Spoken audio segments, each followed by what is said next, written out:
Hi, நான் RJ Sha Family celebrities எப்படி இருக்கீங்க? நல்லா இருக்கீங்களா? இந்த மிச்சலும் வில்லியம்சனும் ஆடும்போது 33வது ஓவர் வரைக்கும் அப்படியே ஒரு பதட்டமாயிருச்சு. கண்ணு மொழிலாம் எனக்கு பிதிங்கி வெளியே வந்துருச்சு. ஸோ இந்தியா ஜெயிக்குமா இல்லை போன செமிஃபைனலுமே ஆயிருமோ அப்படின்னு சொல்லிட்டு ஒரு சின்ன பதட்டம் வந்து இருந்தது. ஸோ அதை பற்றி இந்த வீடியோவில் வந்து பார்க்க போகிறோம். நம்ம விராட் கோலி வந்து 50வது செஞ்சுரி அடிச்சுட்டு ஒரு பவு பண்ணாருங்க சச்சினுக்கு ஆப்போசிட்டாக. அது மட்டும் இல்லாமல் நேற்று 2 லவ் ஸ்டோரியும் நடந்தது.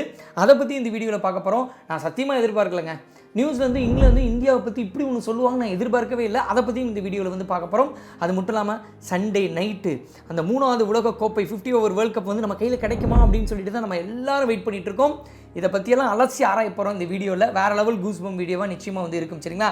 வீடியோக்குள்ளே போகிறதுக்கு முன்னாடி இந்தியா வேர்ல்ட் கப் ஜெயிக்கிற மாதிரியே நீங்களும் ஐடி வேலையில் சாதிக்கணும்னு நினைக்கிறீங்க, ஜெயிக்கணும், நல்லா சம்பாதிக்கணும்னு நினச்சிங்கன்னா நீங்கள் எனி கோர்ஸ் படிச்சிருந்தாலும் சரி, டிப்ளமோ கோர்ஸ் படிச்சிருந்தாலும் சரி, ஃபெயிலாக இருந்தாலும் சரி, ராஜலட்சுமி எட்வர்ஸ் ஆன்லைன் பிளாட்ஃபார்ம் மூலிமா data science, Java, Python, full stock development இதெல்லாம் படித்து ஐடி வேலைகளில் ஜாயின் பண்ணலாம். தமிழ்லையும் சொல்லித்தராங்க, இங்கிலீஷ்லையும் சொல்லித்தராங்க, லைவ் கிளாஸஸும் இருக்குது, ரெக்கார்டிங் கிளாஸஸும் இருக்குது. அது மட்டும் இல்லாமல் இவங்ககிட்ட 400க்கும் மேற்பட்ட கம்பெனிஸ் வந்து டைப்பில் இருக்கிறதுனால படித்து முடிச்சதுக்கப்புறம் உங்களுக்கு ஜாப் சப்போர்ட்டும் தருவாங்க. உங்களால் ஃபீஸ் ஃபுல்லாக கட்ட முடியல அப்படின்னா இஎம்ஐ முறையிலும் கட்டலாம். இதை யார் நடத்துகிறாங்க அப்படின்னு சொல்லிட்டு கேட்டிங்கன்னா 25 வருடத்துக்கு மேலாக எஜுகேஷன் இண்டஸ்ட்ரியில் இருக்கக்கூடிய ராஜலட்சுமி இன்ஸ்டியூட் தான் ராஜலட்சுமி எட்வர்ஸை வந்து நடத்துகிறாங்க. அவங்களுடைய காண்டாக்ட் டீட்டெயில் பின் டு டாப்லேயும் வச்சிருக்கேன், டிஸ்கிரிப்ஷன்லேயும் வச்சிருக்கேன். நீங்களும் இந்த மாதிரி கோர்சஸ் எல்லாம் படித்து ஐடி வேலைகளில் சேரலாம். தொடர்ச்சியாக வின் பண்ணிகிட்டே இருக்கும்போது எல்லா மேட்சும் வந்து ஒன் சைடட் மேட்சாக தான் இருந்தது. ஆனால் இந்த நியூசிலாந்துக்கு எதிரான மேட்ச்சு 70 ரன் வித்தியாசத்தில் நம்ம ஜெயிச்சாலும் ஒரு படப்படப்பை வந்து கிரியேட் பண்ணிருச்சு.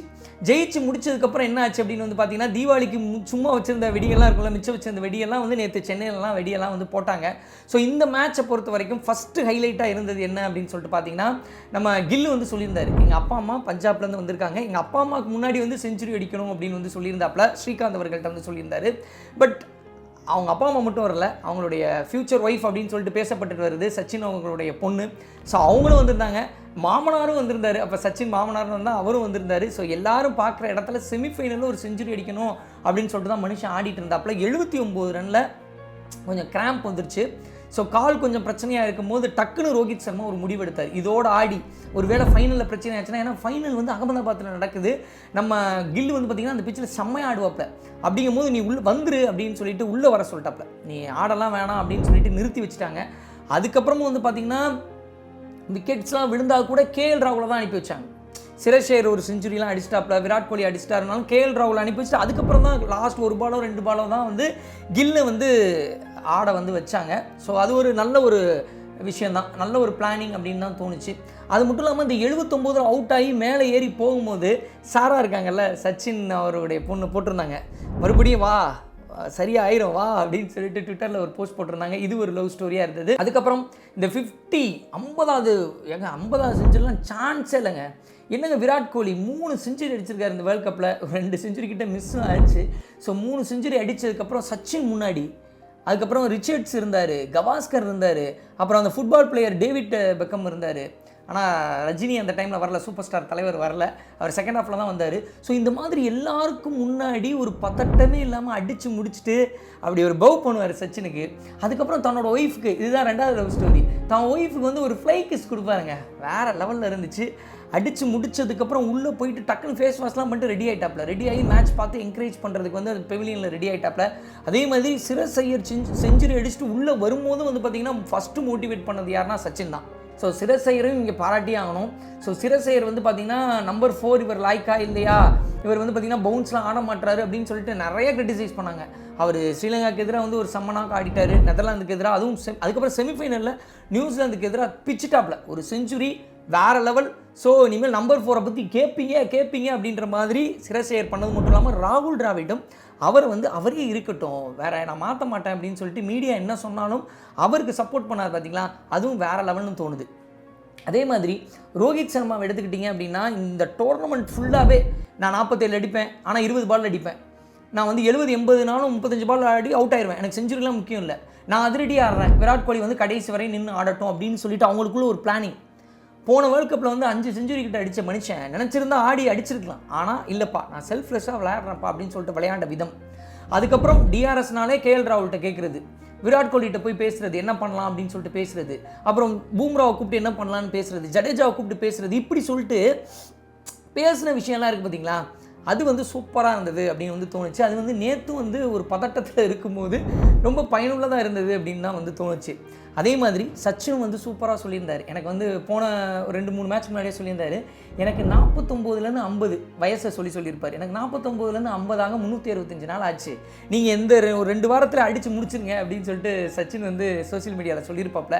அதே மாதிரி சச்சினுக்கு முன்னாடி அந்த 50வது செஞ்சுரி அடித்தது.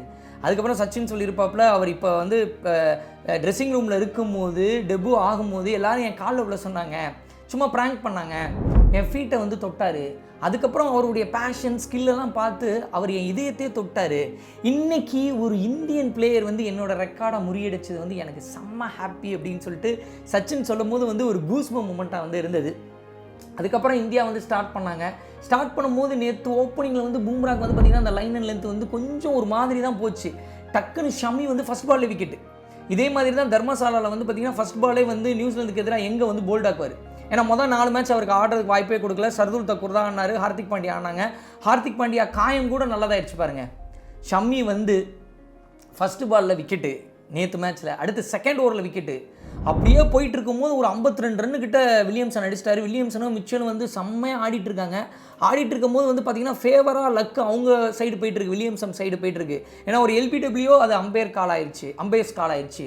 அப்புறம் ஒரு ரன் அவுட் வந்து பார்த்திங்கன்னா ராகுல் முன்னாடியே வந்து தட்டி விட்டாப்ல. இப்படிலாம் இருக்கும்போது 52 ரனில் பூம்ரா பவுலிங் போட ஷமி கேட்சை விட்டாரு. ஐயோ என்னடா கைக்கு வந்த லெட்டு கேட்சை விட்டாரு அப்படின்னு சொல்லிட்டு பதட்டத்தில் இருக்கும்போது ஒரு ட்ரிங்க்ஸ் பிரேக் வந்ததுக்கப்புறம் 33வது ஓவர் ஷமி நீ தானே கேட்சை விட்ட, நீயே போடு அப்படின்னு சொல்லிட்டு ரோஹித் சர்மா கொடுத்து ஒரு ஸ்லோ பால் போட்டு செம்ம கேட்சு, ஹைட் கேட்சை சூரியகுமார் யாதவ் வந்து வேறு லெவலில் வந்து பிடிச்சாருங்க. அதே ஓவரில் லாத்தம் வந்து இந்தியாவுக்கு எதிராக நல்லா ஆடுவாப்ல. நியூசிலாந்துலேயும் ஒரு மேட்ச் ஜெயிச்சு கொடுத்தாரு, இந்தியாவிலையும் ஒரு மேட்ச் செஞ்சுரி அடிச்சுலாம் ஜெயிச்சு கொடுத்தாப்புல. அவரை வந்து பார்த்திங்கன்னா ரன்னே அடிக்க விடாமல் ஒரு செம்ம எல்பிடபிள்யூ வந்து ஆக்கினாப்ப. ஷமி வந்து மறுபடியும் வந்து டீம் வந்து கொண்டு வந்தது வந்து ஷமி தான். அதுக்கப்புறம் வந்து நம்ம ஜெயிச்சிடும் அப்படின்னு நினச்சினே இருக்கும்போது இந்த பிளிப் வந்து சுபாரால் ஆடிட்டு இருந்தாப்புல. ஆடிட்டு இருக்கும்போது 40வது ஓவருக்கு மேலே சிராஜோட ஓவரில் ஒரு 20 ரன்னுக்கு மேலே அடித்து உரிச்சிட்டாப்புல.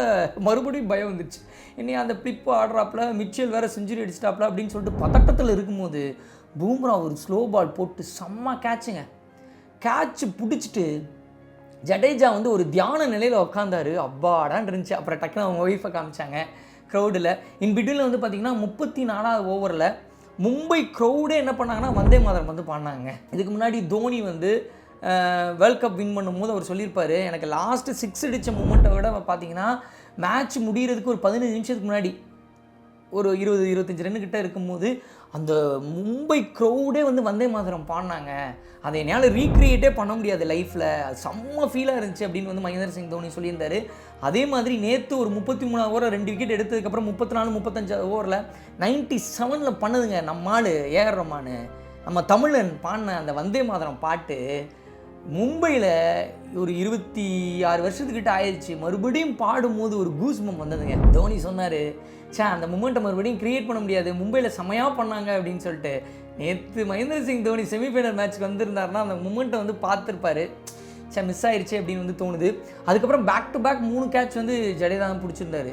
அந்த சாப்மேன் அவருக்கு ஒரு கேட்ச்சு, குல்தீப் யாதவ் சூப்பராக போட்டாருங்க. அந்த 2 ஓவர் வந்து ரொம்ப க்ரூஷியலாக இருந்தது. கம்மி ரன்னு தான் கொடுத்தாரு, வேறு லெவலில் போட்டார் அந்த விக்கெட்டு. அதுக்கப்புறம் சாப்மேனோட கேட்சையும் வந்து ஜடேஜா தான் வேறு லெவலில் வந்து பிடிச்சாரு. அதுக்கப்புறம் மிச்சலுக்கு பவுலிங் போட்டு 5வது விக்கெட் எடுத்திருப்பாருன்னு நினைக்கிறேன் நம்ம முகமது ஷமி.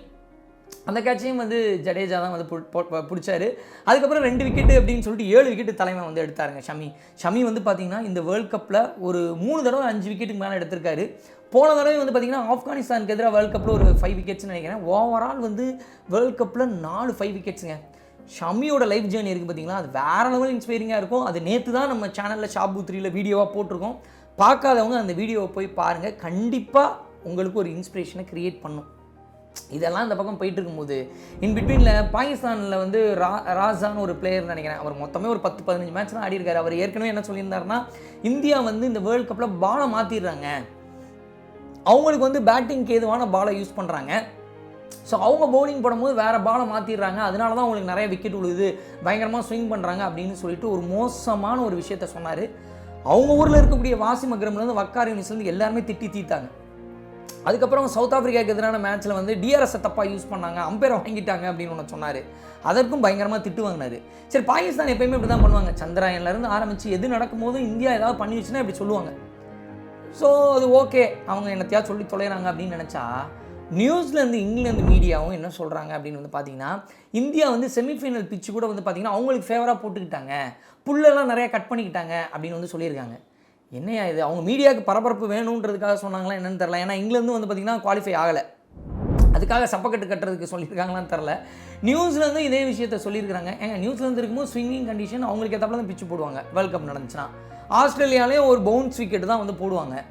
ஸோ அப்போ இப்போ ஸ்ரீலங்கா நடந்தால் ஒரு ஸ்பின் விக்கெட் தான் போடுவாங்க. அப்படி இருக்கும்போது இந்தியா நடக்கும்போது இந்தியாவில் என்ன மாதிரி பிரிச்சு இருக்குமோ அதான் இருந்துச்சு. இப்போ நேற்று மேட்ச்லாம் வந்து பேட்டிங் ட்ராக் தான், அவங்க ஆடும்போதும் கடைசி வரைக்கும் வந்து பேட்டுக்கு வந்து பால் வந்துச்சு. அப்படி இருக்கும்போது நியூஸ்லேருந்து இங்கிலாந்தும் இப்படி சொன்னது ரொம்ப வருத்தமான ஒரு விஷயமாக தான் இருந்தது, ஒரு அநாகரிகமாக தான் எனக்கு வந்து தோணுச்சு. ஸோ ஓவரால் நம்ம இந்தியன் டீம் சண்டே அன்னைக்கு வேர்ல்ட் கப் அப்படி எடுத்து நிற்கணும், ரோஹித் சர்மா டீம் எல்லாம் நிற்கணும், வேர்ல்ட் கப் ஃபைனல் மேட்ச்க்கு மகேந்திர சிங் தோனி வரணும் அப்படின்றது தான் என்னுடைய மிகப்பெரிய ஆசையாக வந்து இருக்குது. ஏன்னா சச்சின் வந்து பார்த்திங்கன்னா 2003 வேர்ல்ட் கப்னு நினைக்கிறேன், அந்த வேர்ல்ட் கப்பில் ஒரு மேட்ச்சு ஸ்ரீலங்காவுக்கு எதிராக மேட்ச் ஆடிட்டு இருக்கும்போது லூஸ் மோஷன் போகும், ஒரு ஹக்கீஸ் மாதிரி ஒன்று பின்னாடி வச்சுட்டு ஒரு பேடை வச்சுக்கிட்டே வந்து ஆடிருப்பார். அதுக்கப்புறம் வந்து யுவராஜ் சிங் வந்து 2011 வேர்ல்ட் கப் வந்து இந்தியா வின் பண்ணும்போது வெஸ்ட் இண்டீஸ்க்கு எதிரான மேட்ச்சுக்கு முந்தின நாள் வந்து ரத்தம் வாந்தி எடுத்திருப்பார். ரத்தம் வாந்தி எடுத்தோ நான் அடுத்த மேட்ச் ஆடிருப்பார், சென்னையில் செஞ்சுரி அடிச்சிருப்பார். ஒரு வேளை எனக்கு ஏதாவது ஆச்சுன்னா அது கிரவுண்ட்லேயே ஆகட்டும், என் உயிர் கிரவுண்ட்லேயே போகட்டும்னு சொல்லி ஆடிருப்பார். அதெல்லாம் எவ்வளோ பெரிய சாக்ரிஃபைஸ் பண்ணியிருக்காரு. அதுக்கப்புறம் வந்து தோனி வந்து பார்த்திங்கன்னா 2015 குழந்தை பிறந்தாலும் குழந்தைய போய் பார்க்க மாட்டேன், மேட்ச் முடிச்சுட்டு தான் போவேன்னு சொல்லிட்டு ஒய்ஃப் கிட்ட கூட ஃபோனில் பேசியிருக்க மாட்டார். ஏன்னா ஒரு வேளை எனக்கு ஏன்னா பிரேக்லாம் இருந்துச்சு, வேணும்னா வந்துட்டு போயிருக்கலாம் இந்தியாவுக்கு, முடியாது அப்படின்னு சொல்லிட்டு ஒரு சாக்ரிஃபைஸ் பண்ணியிருப்பார். இதெல்லாம் வேர்ல்ட் கப்பில் நடந்த சாக்ரிஃபைசஸ். ஸோ இப்போது இந்த தியாகத்துக்கெல்லாம் மறுபடியும் இந்தியா வேர்ல்ட் கப்பை தூக்கணும், அந்த கூஸ்பம் மூமெண்ட்டுக்காக தான் நான் வெயிட் பண்ணிகிட்டு இருக்கேன். ஸோ ஃபைனல் என்ன ஆகும்னு நினைக்கிறீங்க? யார் மறுபடியும் ஒரு 51st செஞ்சுரி விராட் கோலி அடிப்பாரா? எனக்கு வந்து ரோஹித் சர்மா ஒரு பெரிய டாடி 100 அடிக்கணும்னு தோணுது. உங்களுடைய ஒப்பீனியன் என்ன அப்படின்றத கீழே கமெண்ட் மூலிமா தெரியப்படுத்துங்க. Thank you so much.